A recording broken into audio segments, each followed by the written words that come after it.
নওজওয়ান জওয়াকেরা ইয়া মাই মুরব্বিয়ানেরা বাবা রাসূল রেখে দিয়ে একজন বিখ্যাত নবী ছিলেন जिनार नाम हलो हजरत सुलाइमान अलैहिस सलाम। हजरत सुलाइमान नबीर नाम आपनारा प्रत्येकेई जाने। हजरत सुलाइमान नबी के आमार आल्लाह एत बड़ पावरफुल नबी करेछिलेन पृथिवीर सर्वप्रथम जिनि हावाते उड़े उड़े जेतेन तिनि हलेन हजरत सुलाइमान अलैहिस सलाम। आज के विज्ञानी आजकेर मानुष आजकेर विज्ञानीरा प्लेन आविष्कार करते पेरेछे, हेलिकप्टार बानाते पेरेछे, रकेट बानाते पेरेछे, ड्रोन बानाते पेरेछे, किन्तु जा किछुई बानानो होक ना केन सुलाइमान नबीर तख्तार आगे केउ आकाशे ओपरे उड़िए देखाते पारे ना। आजकेर मानुष हेलिकप्टार बानिয়েছে, रकेट बानिয়েছে, ड्रोन बानिয়েছে, एरोप्लेन बानिয়েছে, আজকে যা বানাতে পেরেছে সক্ষম হয়েছে, কিন্তু সুলাইমান নবীর আগে কেউ পারে না। পৃথিবীর সর্বপ্রথম যিনি হাওয়াতে উড়ে উড়ে গেছেন, তখতার উপরে চেপে হাওয়াতে উড়েছেন, তিনি হলেন হযরত নবী সুলাইমান আলাইহিস সালাম। বাবাজি আমার ভাইরা, কোরআন শরীফের ভেতরে পাওয়া যায় আমার রব জানিয়ে দিলেন সুলাইমান নবী তখতার উপরে চেপে হাওয়াতে উড়ে উড়ে গেছেন, 1200 মানুষ নিয়ে হাওয়াতে উড়েছিলেন। সেই সুলাইমান নবী আমার আল্লাহ মন পাওয়ার দিয়েছিলেন। আমার আল্লাহ জিজ্ঞাসা করেছিলেন, ও সুলাইমান বিদ্যা নেবে, ইলম নেবে না রাজ্য নেবে? হযরত সুলাইমান নবী বলেছিলেন, ও আমার মালিক, আপনি আমাকে ইলম দেন, জ্ঞান দেন, বিদ্যা দেন। রাজ্য আমার লাগবে না, রাজ্য আমারও প্রয়োজন নাই। আপনি আমাকে ইলম দেন, জ্ঞান দেন, বিদ্যা দেন, জ্ঞান দেন, এমন ইলম দেন, এমন জ্ঞান দেন, আমি আমার রবকে যেন চিনতে পারি। আমার আল্লাহ সেই সময় বলেন, সুলাইমান পরীক্ষায় তুমি উত্তীর্ণ হয়েছ, পরীক্ষায় তুমি পাস করে গেছো সুলাইমান, আমি আল্লাহ তোমাকে ইলমও দিলাম, জ্ঞানও দিলাম, বিদ্যাও দিলাম, আর রাজ্যও দিলাম। দুটোই আমি তোমাকে দান করলাম। মানুষ যেমন তোমাকে বাদশা বলবে, রাজা বলবে, আর তোমাকে আমি এমন ইলম, এমন জ্ঞান দিয়েছি পৃথিবীর সমস্ত প্রাণীর ভাষা তুমি বুঝতে পারবে। সুলাইমান নবী প্রত্যেকটা প্রাণীর ভাষা বুঝতে পারতে। 1200 মানুষ নিয়ে তখতায় উড়ে উড়ে যাচ্ছেন। পিপিলিকা তার দলের পিপিলিকাদের বলছে, এই আমার দলের পিপিলিকারা গর্তের মধ্যে প্রবেশ করো, সুলাইমান নবী আসছে, এখানে অবস্থান করলে তোমরা পদপিষ্ট হয়ে মারা যাবে। পিপিলিকার দলের সর্দার তার দলের পিপিলিকাদের সাবধান করছে। সুলাইমান নবী তখতার উপরে বসে বসে পিপিলিকার ভাষা তিনি বুঝতে পারছেন। আল্লাহু আকবার, কি জ্ঞান আল্লাহ দিয়েছেন। সেই সুলাইমান নবী আসেন, একটু বোঝানোর জন্য বললাম, মূল জায়গায় আসি। ছোট কাজে কেমন আমরা গুরুত্ব না দেওয়ার কারণে আল্লাহ অসন্তুষ্ট হয়, এটা বোঝানোর জন্য বললাম।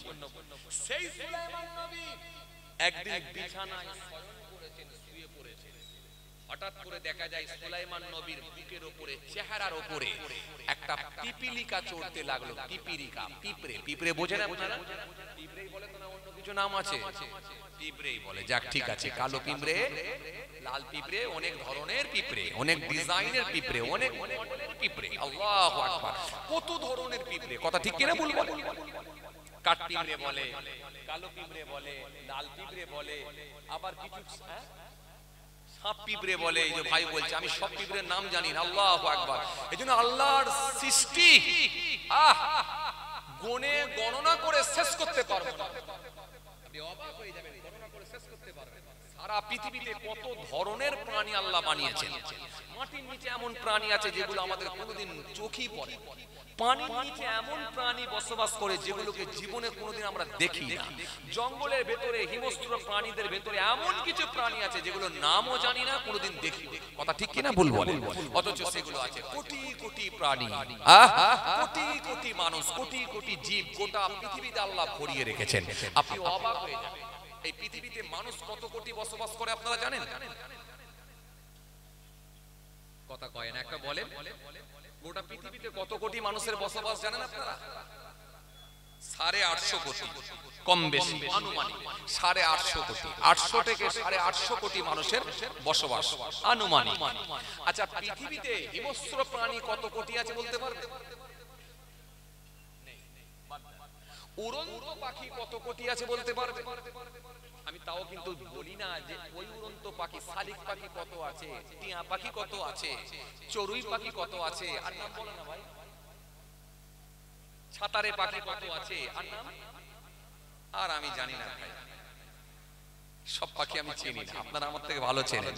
তো এই যে উড়ন্ত পাখি আলাদা আলাদা করে বলিনি, শুধুমাত্র বলেছি উড়ন্ত পাখি কত আছে বলতে পারবেন? কাগো ওরে, চিলো ওরে মনে হয়, তাই না? চিলো ওরে, পায়রা ওরে, তো কবুতর পায়রা তাও তো ওরে, ওরে ওরে ওরে। তো এই যে উড়ন্ত পাখি কত কোটি আছে তা আমাদের হিসাব নেই। হিংস্র প্রাণী কত আছে তা আমাদের হিসাব, খালি একটা আনুমানিক বলতে পেরেছি 800 থেকে 850 কোটি মানুষের বসবাস গোটা পৃথিবী, সারা ওয়ার্ল্ড, সারা পৃথিবী মেরে। ধর্ম ভিন্ন আলাদা, কম বেশি প্রায় 4 থেকে 4,500 খালি ধর্ম আছে, যে যা ধর্মের অবলম্বী মানুষ আছে, কিন্তু আমরা ইসলাম ধর্ম অবলম্বী মানুষ। তো ভাইরা আমার, যে কথা বুঝাতে চাইছিলাম, তো এই সারা ওয়ার্ল্ড, সারা পৃথিবীতে মানুষ যদি এত থাকে, নিশ্চয় প্রাণীও অনেক বেশি আছে। আছে খালি উড়ন্ত পাখির আমি একটা জায়গা থেকে তথ্য পেয়েছিলাম, হিসাব পেয়েছিলাম, যদিও এটা কোরআন হাদিস থেকে নয়, আমি একটা জিকে বই থেকে পেয়েছিলাম। খালি 700 মিলিয়ন উড়ন্ত পাখি বসবাস করে, 700 মিলিয়ন, 700 মিলিয়ন, 700 মিলিয়ন। এবার আপনাকে জিজ্ঞাসা করি, 1 মিলিয়ন মানে কত লক্ষ?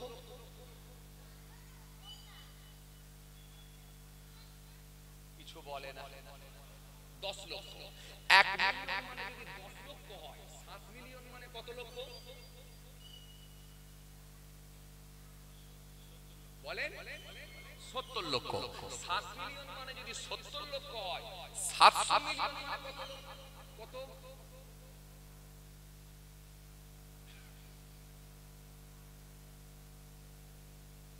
মাশাআল্লাহ, খুব ভালো লাগছে, কারোর চোখে ঘুম নাই, বাহ, খুব ভালো লাগছে মাশাআল্লাহ। আমার বয়স্ক চাচারাও বসে বসে ওয়াজ শুনছে, আলহামদুলিল্লাহ। চাচা, আপনি কি মাথা নিচু করে ওয়াজ শুনছেন নাকি? বাহ, না চাচা ঘুমায় না, কিন্তু বললে হবে না, ব্যালেন্স ঠিক রেখেছে, চাচা ঘুমায়, মাথা নিচু করে ওয়াজ শুনছে চাচা। চাচারাও ওয়াজ শুনছে, আলহামদুলিল্লাহ। একবার ছোট করে তাকবীর দেন না দেখি, নারায়ে তাকবীর। আটপুকুরের লোকেরা যে ভালো তাকবীর দেয় বলে, এই কি রকম আওয়াজ হলো, তাই না? একটু আওয়াজটা কম কম লাগছে না? একটু আওয়াজটা কম কম লাগছে। আপনারা কি এসআইআর এর খুব চিন্তা করছেন? খুব চিন্তিত আছেন, বুঝতে পারছেন, খুবই টেনশন করছেন, হুজুর এসআইআর কি হবে? কথা ঠিক, শোনেন, ভরসা আল্লাহর উপরে করেন, তাওয়াক্কুল তাআলা। 2002 সালের লিস্টে নাম আছে নিশ্চয়ই আপনাদের, ইনশাআল্লাহ। চিন্তিত হবেন না, ফর্মটাকে ভালো করে ফিল আপ করবেন, আর 11টা যে প্রুফ ডকুমেন্টস চেয়েছে, যে কটা পাবেন সে কটাই এক জায়গায় গোছ করে রাখার চেষ্টা করবেন। বাই চান্স যদি কোনো পদবীর দিক দিয়ে নামের স্পেলিং এর গোলমাল হওয়ার কারণে যদি লিস্টে গোলমাল হয়, তখন আপনি ওই 11টা প্রুফের ভেতরে কোনো একটা ডকুমেন্টস সেটাকে আপনি সেখানে সাবমিট করতে পারবেন। এজন্য 11টা ডকুমেন্টস এর ভেতরে যে কটা পাওয়া যায় আপনি ভালো করে যত্ন সহকারে রাখবেন এবং নামের মিলিয়ে রাখবেন। আপনার নাম যদি 2002 সালে নাও থাকে, আপনার আব্বার নামটা মেলাবার চেষ্টা করবেন। আব্বার নাম না পেলে দাদুর নাম যদি থাকে সেটাও মেলাবেন। ব্যাস, আব্বার কাগজ দেখাবেন, আপনার কাগজ দেখিয়ে দেবেন, দিয়ে সুন্দর করে ফর্মটা ফিল আপ করবেন। এত চিন্তিত হবার কোনো কারণ নাই, ইনশাআল্লাহ। টেনশন নেই। শোনেন, যাদের জন্য কুয়া খুলেছে খুলেছে তারা পড়বে না, কুয়া যারা খুলেছে তারাই পড়বে, তারাই পড়বে, টেনশন নেই। বিহারে অলরেডি মাস শুরু হয়ে গেছে, বাংলাতে বাকি আছে, স্টার্ট খুব তাড়াতাড়ি হবে। যাদেরকে বলছে নাগরিকত্ব দেবো ওরাই স্টার্ট করবে, আমরা স্টার্ট করব না, ওরাই স্টার্ট করবে, আমরা খালি গিয়ারটা চেঞ্জ করব। এই কথা মনে বলে আমরা খালি গিয়ার চেঞ্জ করব, ওরা স্টার্ট করবে, আমরা গিয়ার চেঞ্জ করব, ওরাই স্টার্ট করবে। সময় হয়ে এসেছে, সময় হয়ে এসেছে। আমরা তো সোশ্যাল মিডিয়ায় দেখছি, জি ভোটার কার্ড নেই, আধার কার্ড নেই, সে কোথা থেকে পাসপোর্ট দেখাবে, সে কোথা থেকে বার্থ সার্টিফিকেট দেখাবে, যার ভোটার কার্ড আধার কার্ড নেই, এমন লোক আমরা দেখছি সোশ্যাল মিডিয়ায়। আর ভোট দেওয়া হচ্ছে সিএ তে নাম তুলে দেবো, ঠিক আছে সিএ তে নাম উঠবে। এখন তো তাদের ভেতর থেকে প্রশ্ন উঠছে, সিএ তে নাম উঠবে, কবে পাবো, কিভাবে পাবো, ঠিক পাবো তো নাকি? মাথা খারাপ, মাথা খারাপ। আবার তুমি যে ওই পাশ থেকে এসেছো, নির্যাতনের শিকার হয়ে এসেছো, তাহলে তুমি আবার প্রুফ দেখাও। এই যে সব সোশ্যাল মিডিয়ায় দেখছেন না, মানুষের ভেতরে একটা আলাদা আতঙ্ক তৈরি হয়ে গেছে। আমি বলবো বৈধ নাগরিক যেন বাদ না যায়, স্বচ্ছভাবে এসআইআর হোক আমরাও চাই, নিরপেক্ষভাবে এসআইআর হোক আমরাও চাই, এবং সমস্ত সম্প্রদায়ের মানুষ যেমন গায়ে গা ঠেকিয়ে কাঁধে কাঁধ মিলিয়ে বসবাস করছে, সবাই মিলে কাঁধে কাঁধ মিলিয়ে গায়ে গা ঠেকিয়ে বসবাস করুক আমরা চাই। কিন্তু মনে রাখবেন, যারা এই হিন্দু মুসলমান শিখ ইসাইয়ের মধ্যে যারা ভাগ করে দেওয়ার চেষ্টা চালাচ্ছে, যারা ধর্মের বিভাজন তৈরি করে জাতের লড়াই লাগাচ্ছে, আমি বলবো যাদেরকে তোমরা নাগরিকত্ব দেবে বলছো তারাই কিন্তু স্টার্ট করবে, স্টার্ট তারাই করবে। বিহারে অলরেডি স্টার্ট করে দিয়েছে, আপনারা দেখছেন তো, যেখানে যাচ্ছে সেখানে শুরু হয়ে গেছে, বুঝতে পারছেন তো, স্টার্ট করেছে, স্টার্টটা ওরাই করবে, আমরা শুধু গিয়ার চেঞ্জ করব, করে বলবো কাকা কি হলো ব্যাপারটা বলুন তো, দাদু ব্যাপারটা কি হলো বলুন তো, না এই করেছে, বুঝতে তো পাচ্ছি, যাক যেটা ভালো বুঝেছেন সেটাই করেছেন, তখন তো স্টার্ট করে দিয়েছে, আমি খালি গিয়ারটা চেঞ্জ করে দেবো, যেটা ভালো বুঝেছেন সেটা করা দরকারও ছিল। কি করবেন, ধৈর্যের তো একটা বাঁধ থাকে, বাঁধ ভেঙে গেছে, পারলে একটু হালকা করে দিয়েছেন, তাই হয়েছে, আর কি করবেন। এইভাবে খালি গিয়ারটা চেঞ্জ করবেন আপনি, স্টার্টটা ওরাই করবে, সমান সময় হয়ে এসেছে। এত সহজ নয়, সুতরাং চিন্তিত হবেন না, ভেঙে পড়বেন না, টেনশন নেবেন না। জি নোটবন্দিতে বহু মানুষের জীবন গিয়েছিল, ইতিমধ্যে এসআইআর কে সামনে রেখেও বহু মানুষের জীবন চলে যাচ্ছে, অলরেডি সুসাইড করছে মানুষ, আত্মহত্যার পথ বেছে নিচ্ছে, আপনারা দেখতে পাচ্ছেন সোশ্যাল মিডিয়ার মাধ্যমে। আরে মুসলমানেরা বাংলাদেশ থেকে আসে না, কেন আসবে, কোন দুঃখে আসবে? একে আমরাই জ্বলে পুড়ে ছারখার হয়ে যাচ্ছি, আবার ওরা কোন দুঃখে আসবে এখানে ভাই? ওটা একটা ইসলামিক কান্ট্রি, ইসলামিক দেশ, সব রকমের সুযোগ সুবিধা আছে, তারা যথেষ্ট সুরক্ষিত, যথেষ্ট নিরাপদ, তারা কেন এখানে আসতে যাবে? একে আমরাই চলে পড়ে ছারখার হয়ে যাচ্ছি। আজ বলে গরু খেতে দেবো নি, কাল বলে মাদ্রাসা ভেঙে দেবো, পরশুদিন বলে মসজিদ ভেঙে দেবো, তারপরে বলে তালাক তুলে নেবো, তারপরে বলে ওয়াকআপ সম্পত্তি, ওয়াকআপের যা স্টেট আছে, ওয়াকআপের যা ল্যান্ড আছে, সম্পত্তি আছে, সবকে আমরা নিয়ে নেবো। এই যে আমরা জ্বলে পুড়ে হায়রান হয়ে যাচ্ছি, মিছিল মিটিং করে আমাদের জান বাঁচানো কঠিন হচ্ছে, তারা কোন দুঃখে এখানে আসবে ভাই? এজন্য বলছি তো, নিরপেক্ষভাবে এসআইআর হোক, দুধ কা দুধ পানি কা পানি, ক্লিয়ার হয়ে যাবে, চাপের কিছু নেই। এজন্য আসেন নিরপেক্ষভাবে হোক, আর গোলমাল করে যদি হয় তাহলে হাইকোর্ট সুপ্রিম কোর্ট খোলা আছে, আইনের দ্বারস্থ হতে হবে, ভালো উকিলের সঙ্গে পরামর্শ নিয়ে লড়াই করতে হবে, লড়াই কিন্তু চালিয়ে যেতে হবে, লড়াই থেকে পিছিয়ে এলে হবে না, সুপ্রিম কোর্ট খোলা আছে। ভাইরা আমার, যাই হোক, আমরা গণতান্ত্রিক পদ্ধতিতে আইনের মান্যতা দিয়ে, আমরা সরকারি আইনকে প্রাধান্য দিয়ে নিশ্চিতভাবে আমরা চাই এসআইআর হোক, কিন্তু স্বচ্ছভাবে হোক, নিরপেক্ষ হোক, নিরপেক্ষভাবে হোক। কারণ এসআইআর এর বিরোধিতা করতে আমরা চাই না, কারণ যদি কেউ ঢুকে থাকে অন্তত ক্লিয়ার হোক। কিন্তু এরপরও বলবো, যদি ঢুকে থাকে, ঢুকলো কিভাবে? বর্ডার ফোর্স তাহলে আছে কোথায়? কফি টফি খেয়ে ঘুমিয়ে পড়লো নাকি? কথা বলে, বর্ডার ফোর্স তাহলে কোথায়? বর্ডার ফোর্স কার নেতৃত্বে চলে? বর্ডার ফোর্স কার আন্ডারে আছে? কার নেতৃত্বে চলে? যিনার নেতৃত্বে বর্ডার ফোর্স চলে, নিশ্চিতভাবে তাহলে তার ব্যর্থতা। তাহলে ঢুকবে কি করে? বাংলাদেশের সঙ্গে ভারতের যেখানে একটা সেনসিটিভ ব্যাপার, ডেঞ্জার ব্যাপার হয়ে দাঁড়িয়েছে, তো সুতরাং বাংলাদেশ থেকে লাখ লাখ লোক ঢুকে যাবে, বললি হয়ে যাবে। আরে যে নেতা তো চিল্লাচ্ছে, খালি বলছে কোটি কোটি মানুষ বেরোবে, কোটি কোটি মানুষ বেরোবে, সে নেতাই তো আমরা শান্তি পাচ্ছি। তিনি তো বলে দিচ্ছেন যে তিনার মাই তো বাংলাদেশ থেকে এসেছে, তো সে আবার কি বলবে? আরে যে বলছে সেই এখানকার বৈধ নাগরিক নয়, বরং আমাদের পূর্বপুরুষ, আমাদের বাপ দাদু, তার দাদু সব এখানকার নাগরিক। আরে ঘাবড়ে যাবেন, এক একটা লোক 1933 সালের কাগজ বার করছে, 1935 সালের কাগজ বার করছে, আমরা ঘাবড়ে যাচ্ছি, ছিল রে কি বলছেন আপনি? হ্যাঁ, তৎকালীন সময়ের সঙ্গে আজকে নামের হয়তো পদবীর অমিল হতে পারে, স্পেলিং এর ভুল হতে পারে, কিন্তু কাগজ নেই এটা বলতে পারবেন না, কারণ কাগজ আমাদেরই আছে, আমরা যুগ যুগ ধরে এখানে থাকছি, আছি। চলেন, তারপরেও বলছি আমরা সব সময় উদারতা দেখাই, আমরা সব সময় ভ্রাতৃত্ব দেখাই, ভালোবাসা দেখাই, সম্প্রীতি দেখাই। আমরা চাই ভারতবর্ষের হিন্দু, মুসলমান, শিখ, ইসাই কেউ যেন বাদ না যায়। সবাই মিলে এখানে যেভাবে বসবাস করছে, কাঁধে কাঁধ মিলিয়ে, গায়ে গা ঠেকিয়ে, কাঁধে কাঁধ মিলিয়ে, গায়ে গা ঠেকিয়ে বসবাস করুক। আসেন ভাইরা আমার, বন্ধুরা আমার, সাথী মহব্বতের ভাইরা, আমি রাজনীতির লোক নয়, খুব ভয় পেয়ে গেছিলেন বলে আপনাদেরকে একটু সান্ত্বনা দেওয়ার জন্য বললাম, আমি রাজনীতির লোক নয়। আসেন খেয়াল করেন বাবাজি আমার ভাইরা, যে এই যে আপনারা অবাক হয়ে যাবেন, আমি এখন নিজেই কাগজ কিছু ঠিক করি, শুনছি কাল থেকে, মানে আজ থেকে শুরু হয়ে গেছে যে কাগজ ঠিক করতে হবে, কথা বুঝতে পারছেন?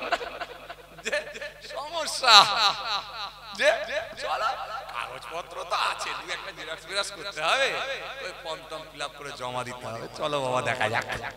যে আর ভাইরা সোশ্যাল মিডিয়ায় দেখছি বলছে আধার কার্ডই নেই, ভোটার কার্ডই নেই, এমনও মানুষ আছে, তাদের অবস্থাটা কি হবে একবার চলেন ভাইরা আমার, বন্ধুরা আমার, কোথা থেকে ছেড়েলাম বলেন দেখিনি? জানো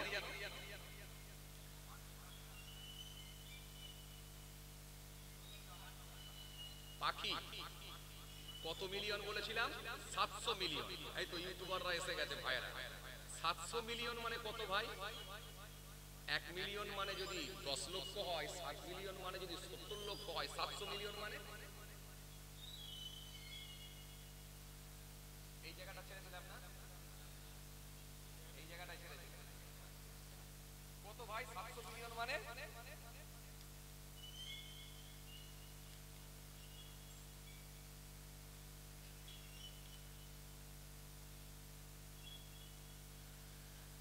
হ্যাঁ,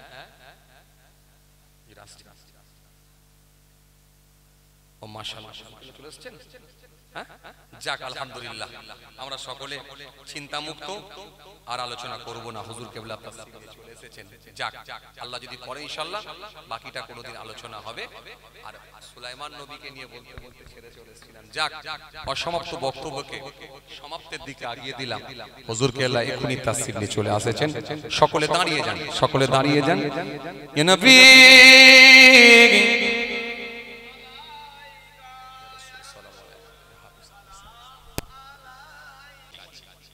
কেউ কিন্তু বললো না যে আমি ঠিক নাই। আপনি যাকে জিজ্ঞাসা করবেন সেই বলছে আমি ঠিক আছি, আমি আমার দিকে ঠিক আছি, তার মানে কেউ কিন্তু ভুল নাই, সবাই বলছে ঠিক আছে। আসে কিন্তু মহান স্রষ্টা যেটা আমাদেরকে শেখালে, তোমরা পরিপূর্ণভাবে ইসলামের মধ্যে দাখিল হবে, তাহলে কি হবে? নিশ্চিত ভাবে আমার বেনিফিট তোমরা পাবে। অন্য জায়গায় আল্লাহ আয়াত দিলেন, ইয়া আইয়ুহান নাস উবুদু রাব্বাকুমুল্লাযী খলাকাকুম, ইয়া আইয়ুহান নাস, হে মনুষ্য জাতি, মানুষ সকল, উবুদু, ইবাদত করো, জিকির করো, উপাসনা করো, আরাধনা করো, কার? রব্বাকুম, তোমার রবের, তোমার আল্লাহর, তোমার স্রষ্টার, তোমার সৃষ্টিকর্তার ইবাদত করো। সৃষ্টিকর্তার ইবাদত করব কেন? প্রশ্ন আসতে পারে। রবের ইবাদত করব কেন? প্রশ্ন আমাদের আসতেই পারে। কেন করব? পরে আল্লাহ বলেন, শোনো কেন করবে। আল্লাযী, যিনি, খলাকাকুম তোমাকে সৃষ্টি করেছেন, ওয়াল্লাযীনা মিন ক্বাবলিকুম তোমার পূর্বের মানুষগুলোকেও যিনি সৃষ্টি করেছিলেন। জোরে বলবেন না? তোমার পূর্বে যত মানুষ এসেছে সবাইকে যিনি সৃষ্টি করেছেন তিনিও তোমাকেই সৃষ্টি করেছেন। এর একটা কারণ আছে, কি কারণ? লাআল্লাকুম তাত্তাকুন, যাতে করে তোমরা মুত্তাকি পরহেজগার খোদাভীরু হতে পারো। তোমাদেরকে যে আমার বিধান মানতে বলছি এই কারণে, যাতে করে তোমরা মুত্তাকি হয়ে যেতে পারো। পরহেজগার বানানোর জন্য বলছি আমার বিধানকে মানো। আমার বিধান মানলে কি হবে? পরহেজগার হয়ে যাবে। পরহেজগার হলে লাভ কাদের? লাভ তোমাদের। কেন?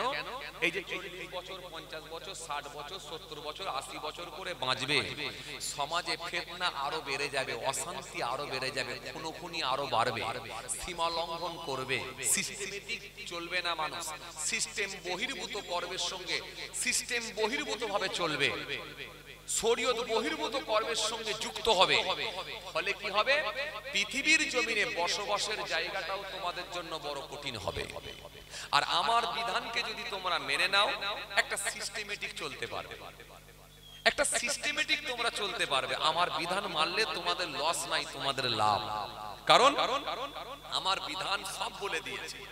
বড় ছোট মানামানি থাকবে, তোমাদের মধ্যে শিষ্টাচার থাকবে, মা বাপের খেদমত থাকবে, প্রতিবেশীর হক থাকবে, আত্মীয়ের সঙ্গে সুসম্পর্ক থাকবে, এতিম মিসকিনের সঙ্গে ভালো আচরণ করবে, ভালো ব্যবহার করবে, রাস্তায় হাঁটবে, পথ চলার সিস্টেমটাও শিখবে, ব্যবসা করবে, ব্যবসা করার সিস্টেমটা পদ্ধতিটাও শিখবে, রাস্তায় যখন মানুষের সঙ্গে কথোপকথন করবে, কথাবার্তা বলার ধরনটাও তুমি শিখবে।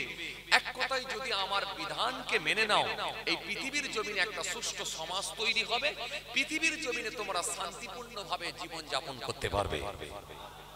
তো লাভ কাদের? কথা কয় না, লাভ কাদের? লাভ কাদের? আপনাদেরকে আমি একটা কথা বলি, জীবনে কোনোদিন দেখেছেন মসজিদের ইমাম সাহেব ক্যাঁচা বেঁধে গালাগালি দিচ্ছে? দেখেছেন? কথা বলে না, দেখেছেন? আরে হ্যাঁ না কিছু বলেন না, দেখেছেন? দেখেন। আচ্ছা, আপনাদের পাড়ায় যদি কেউ লটারি খোর বা মদখোর থাকে, মাতাল, কোনোদিন ক্যাঁচা বেঁধে গালাগালি দিতে দেখেছেন? দেখেছেন। তাহলে এই মাতালটা যদি দিন মেনে নিত, তাহলে ও আর কোনোদিন কথা বলে না, কোনোদিন দিত না, কোনোদিন গালাগালি দিত না।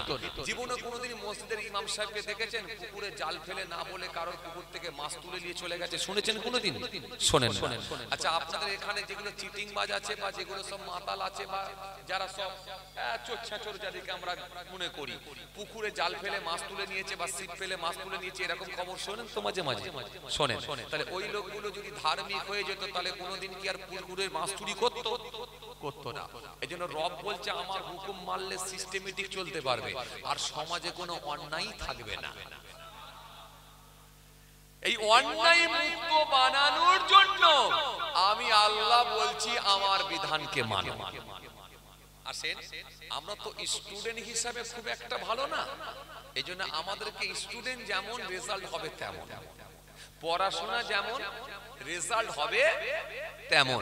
এখন স্টুডেন্ট হিসাবে যদি খারাপও হয়ে থাকি, কিন্তু 5 নম্বর তোলার টার্গেটটা তো আমাদের রাখতে হবে। কি কথা ঠিক কিনা বলবো?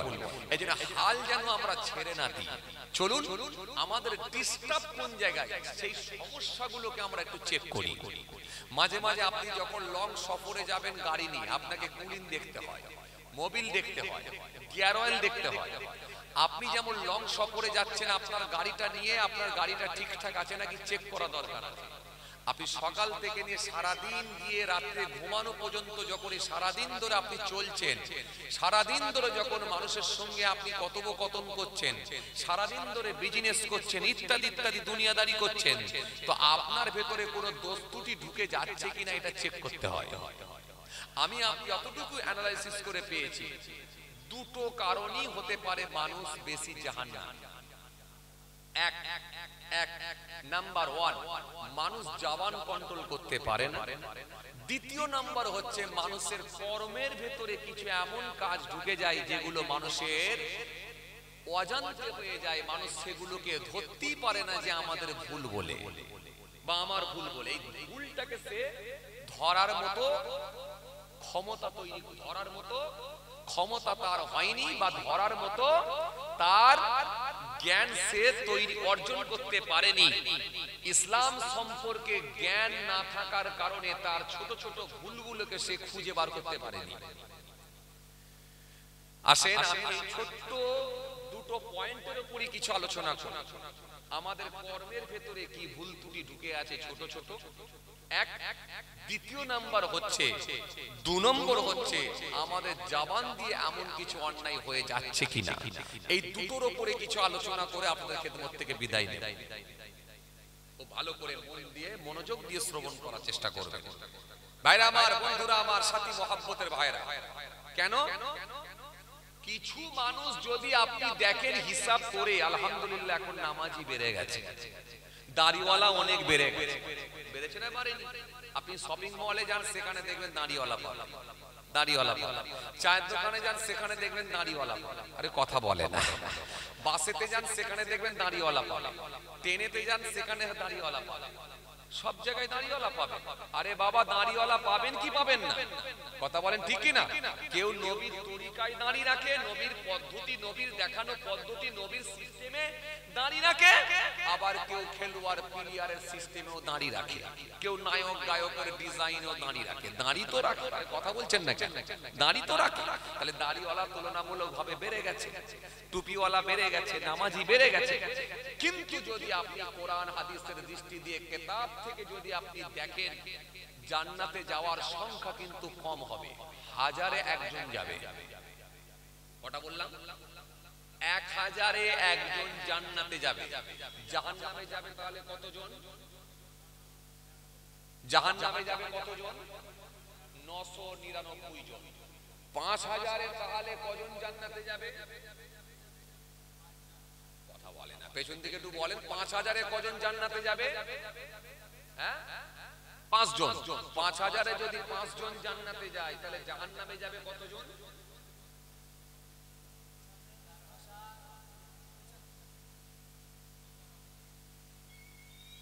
পেছন থেকে একজন অঙ্ক কষে বলেন তো দেখি, কতজন জাহান্নামে যাবে তাহলে?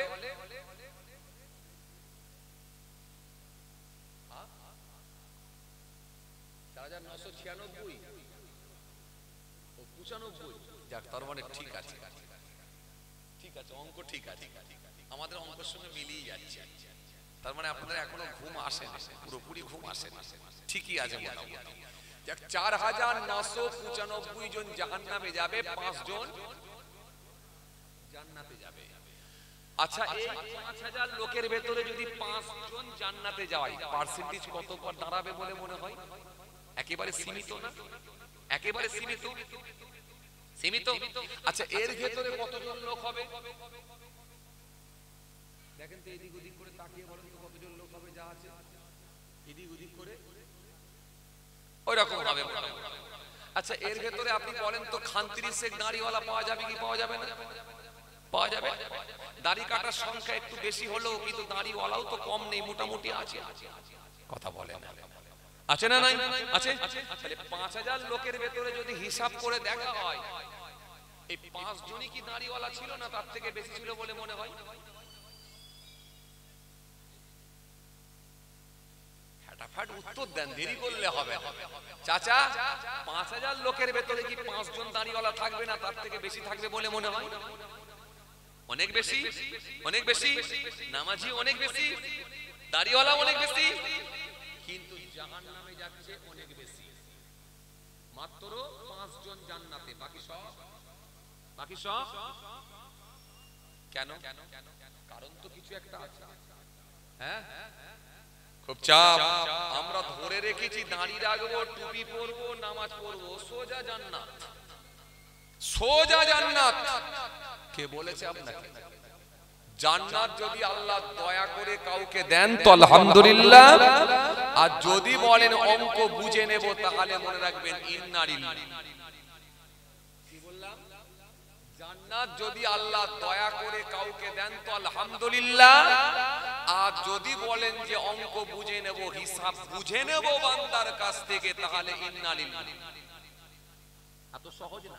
হাদিসে এসেছে মায়েশা সিদ্দিকা রাদিয়াল্লাহু তাআলা আনহা থেকে বর্ণিত একটা হাদিস এসেছে, আল্লাহ রাসূল সাল্লাল্লাহু আলাইহি ওয়াসাল্লাম বলছেন, কাউকে যদি আল্লাহ পাক প্রশ্ন করেন, জিজ্ঞাসা করেন, কোশ্চেন করেন, নিশ্চিতভাবে সেই মানুষটা ধ্বংস হবে। হিসাব দিতে পারবে না, হিসাব দিতে পারবে না।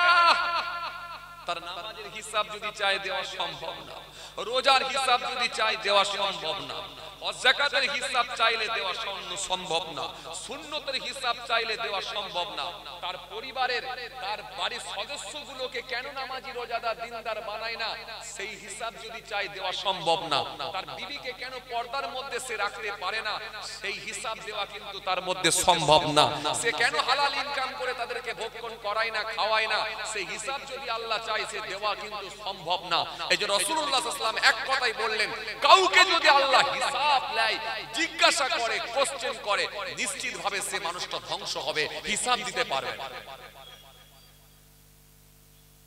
তাহলে যতটা সহজ আমরা মনে করছি ততটা সহজ নয়। যদি আল্লাহ দয়া করে কাউকে মাফ করে দেন তার জন্য সহজ, আর যদি বলে অঙ্ক বুঝে নেব তার জন্য বড় কঠিন, বড় কঠিন। এই জন্য একটা হাদিস এসেছে, হযরত আবু হুরায়রা রাদিয়াল্লাহু তাআলা আনহু থেকে বর্ণিত হাদিস এসেছে, আইয়ুন নাসি আকরাম ক্বালা আকরামুহুম ইনদাল্লাহি আতকাকুম। নবীকে জিজ্ঞাসা করা হয়েছিল, হুজুর হুজুর হুজুর কোন ব্যক্তিটাকে আল্লাহ পছন্দ করেন, ভালোবাসেন, কোন ব্যক্তিটা আল্লাহর কাছে প্রিয় ব্যক্তি বলেন? ক্বালা আকরামুহুম ইনদাল্লাহি আতকাকুম। সেই ব্যক্তিটাই আল্লাহর কাছে প্রিয়, সেই ব্যক্তিটা আল্লাহর কাছে সম্মানীয়, যে ব্যক্তিটা সবথেকে বেশি পরহেজগার হয়ে গেছে, তাকওয়াওয়ালা হয়ে গেছে। এইজন্য আপনি দাঁড়ি কতটা রাখতে পেরেছেন এটা ফ্যাক্ট নয়। নামাজ আলহামদুলিল্লাহ 5 ওয়াক্ত নামাজ পড়ছেন, আরো বেশি নফল ইবাদত করছেন আলহামদুলিল্লাহ, বাট আপনি রোজা রাখছেন আলহামদুলিল্লাহ, জিকির করছেন আলহামদুলিল্লাহ, কিন্তু বাট আপনাকে দেখতে হবে আপনার ভেতরে আল্লাহর ভয়ভীতি কতটা ঢুকেছে, এক কথায় আপনি কতটা পরহেজগার হতে পেরেছেন। এই পরহেজগার ব্যক্তিটাকে আল্লাহ পছন্দ করে। এইজন্য নবী বললেন না দাড়িওয়ালা লোকটাকে আল্লাহ পছন্দ করে, টুপিওয়ালা লোকটাকে আল্লাহ পছন্দ করে, জুব্বাওয়ালা লোকটাকে আল্লাহ পছন্দ করে, নামাজি লোকটাকে আল্লাহ পছন্দ করে, এটা রাসূলুল্লাহ বললেন না। বলেন নবী এক কথাই উত্তর দিলেন, পরহেজগার লোককে আল্লাহ পছন্দ করে। কতটা পরহেজগার হতে পেরেছেন, স্বচ্ছ হতে পেরেছেন, আয়নার মতো চকচক করছেন, এই লোকটাকে আল্লাহ পছন্দ করে। বাট আপনার দাড়ি আছে, টুপি আছে, নামাজ আছে, কিন্তু বেটার বিয়েতে মোটা অঙ্কের, হেভি অঙ্কের আপনি যৌতুক নিয়েছেন, পণ নিয়েছেন, দুনিয়ার মানুষ না জানলেও আপনি বিআই সাহেবের সঙ্গে ডিল করে নিয়েছেন, আমার সম্মানের যেন হানি না হয়। আমি নামাজি, আমি দাড়িওয়ালা, আমি 3 বার হজ করেছি, বিআই সাহেব লক্ষ্য রাখবেন আমার সম্মানের যেন হানি না হয়। একজনা জানবো আমি, আর একজনা জানবেন আপনি, 3 জনা যেন না জানে। কিন্তু 3 জনা আপনি না জানালেও কিন্তু একজন জানবেই জানবে, তিনি হলেন মহান স্রষ্টা রব্বুল আলামিন আল্লাহ। জি, যিনি বলে দিয়েছেন, জি যিনি বলেছেন নাহানু আকরাবু ইলাইহি মিন হাবলিল ওয়ারিদ, বান্দা তোদের গর্দানের রগের থেকে আমি আল্লাহ আরো নিকটে, আরো কাছে আছি। তিনাকে আপনি লোক, তাহলে আপনি স্বচ্ছ এখনো হতে পারেননি। বিআই সাহেবের সঙ্গে ডিল করেছেন, তিনি জানেন, দুনিয়ার মানুষ জানে না, তিনি জানেন, তিনি জানেন। বিআই সাহেবের সঙ্গে ডিল করে আপনি বসে আছেন, তিনাকে আপনি কি নোকাবেন, তিনাকে আপনি কি নোকাবেন, তিনাকে কি করে নোকাবেন? আসেন এখনো তাহলে স্বচ্ছ হতে পারলেন, দাড়িওয়ালা টুপিওয়ালা হয়েছেন কিন্তু স্বচ্ছ হননি। আর স্বচ্ছ না হলে মহান স্রষ্টার কাছে আপনি বেনিফিট পাবেন না, পাবেন না, আল্লাহর কাছে আপনি প্রিয় বান্দা হতে পারবেন না। ভাইরা আমার, বন্ধুরা আমার, সাথী মহব্বতের ভাইরা, খুব চাপ, খুব চাপ। আল্লাহ দয়া করে যদি মাফ করে দেন তো আলহামদুলিল্লাহ বেঁচে গেলাম, আর না হলে যদি বলে হিসাব বুঝে নেব 100% অবস্থা খারাপ হয়ে যাবে। হিসাব দেওয়ার ক্ষমতা বান্দা বান্দির হবে না। হে তরুণিয়া নওজওয়ান জামাকেরা, হে আমার মুরব্বিরা, বাবার সুরেকে দিকে, এই জন্য যত বেশি আপনি তাকওয়াওয়ালা হতে পারবেন তত বেশি আল্লাহর কাছে আপনি প্রিয় বান্দা হতে পারবেন। কেন তাকওয়াওয়ালা মানুষটাকে আল্লাহ বড় ভালোবাসে। ইমাম আহমদ বিন হাম্বল রাহমাতুল্লাহ আলাইহি কিতাবের মধ্যে এসেছে, হুজুর একদিন দরবারে বসে আছেন, খাদিম সাহেব হুজুরের জন্য খাবার নিয়ে গেছে, খানা। হুজুর বললেন, বাবা খানা নিয়ে এসেছো? জি হুজুর, খানা নিয়ে এসেছি। জোহরের নামাজ আদায় হয়ে গেছে হুজুর, তাই খানা নিয়ে চলে এসেছি। দস্তরখানাটা বিছিয়ে ফেলো। দস্তরখানা মেলে দেওয়া হলো, বিছিয়ে ফেলা হলো। হুজুর খাবেন, প্লেটটা খুলে দেখছেন বিরিয়ানি নিয়ে এসেছে, পোলাও, পোলাও রান্না, বিরিয়ানি। আহমদ বিন হাম্বল রাহমাতুল্লাহ আলাইহি বললেন, বাবা এই যে বিরিয়ানি নিয়ে এসেছো, পোলাও, আজকে তো আমার দরবারে পোলাও রান্না হয়নি, তুমি কোথায় পেলে বাবা? হুজুর, আপনার বড় ছেলে, আপনার বড় সন্তান, আপনার জ্যৈষ্ঠ পুত্র, তিনি পাঠিয়েছে, বাপকে ভালোবেসে বিরিয়ানি দিয়েছে, আব্বাকে ভালোবেসে বিরিয়ানি দিয়েছে, হুজুর আপনি খান। ইমাম আহমদ বিন হাম্বল রাহমাতুল্লাহ আলাইহি বললেন, বাবা তুমি তো বললে খাও, কিন্তু আমার বড় ছেলে রাজকর্মের সঙ্গে যুক্ত, তার পয়সাতে সন্দেহ আছে। আমি আপনাকে কি বলতাম, ছেলে আমাকে বিরিয়ানি দিয়েছে মানে আর দেখা দেখির কোনো কথা কয়, দেখা দেখির কোনো আর কোনো টেনশন, ছেলে দিয়েছে। আবার উল্টে বলছি, ছেলের মতো ছেলে পেয়েছে, কপাল করে ছেলে পেয়েছে, একটু বিরিয়ানি নিজেও খাচ্ছে, আমাকেও দিয়ে পাঠিয়েছে। ছেলেটা কত ভালো ছেলে, এর মতো ছেলে হয়? এই ছেলের বড় উল্টে আমরা নাম করতে করতে যাচ্ছি। যে ইমাম আহমদ বিন হাম্বল রাহমাতুল্লাহ আলাইহি অমনি খাওয়া বন্ধ করে দিলেন। না বাবা, এই বিরিয়ানি আমি আর খেতে পারবো না। কেন? আমার সন্তান রাজকর্মের সঙ্গে যুক্ত, নিশ্চিত ভাবে তার পয়সায় গোলমাল আছে, আর ওই হারাম পয়সা দিয়ে যদি বিরিয়ানি রান্না করে আমার কাছে পাঠানো হয়, আমি আহমদ বিন হাম্বল আমার আমলগুলোকে বরবাদ করে দিতে পারবো না। বাবা খাদেম, বিরিয়ানি সরিয়ে দাও বাবা, সাইড করে দাও বাবা, বিরিয়ানিটা সাইড করো, যাও সরিয়ে দাও বাবা। আমার দরবারে যে খাবারটা রান্না হয়েছে, আমার বাড়িতে যে আমার মেহনতের পয়সা যে খাবার রান্না হয়েছে, ওটা আমার জন্য নিয়ে এসো। ইমাম আহমদ বিন হাম্বল রাহমাতুল্লাহ আলাইহি হুজুরের জন্য যখন সাদা ভাত ঘরোয়া রান্না দেয়া হলো, নিজের বাড়িতে যে রান্নাটা হয়েছে, হুজুর আল্লাহর নাম নিয়ে দোয়া পড়ে হুজুর খেতে লাগলি।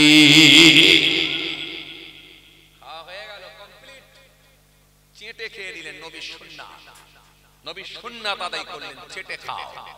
এর চেষ্টা করব।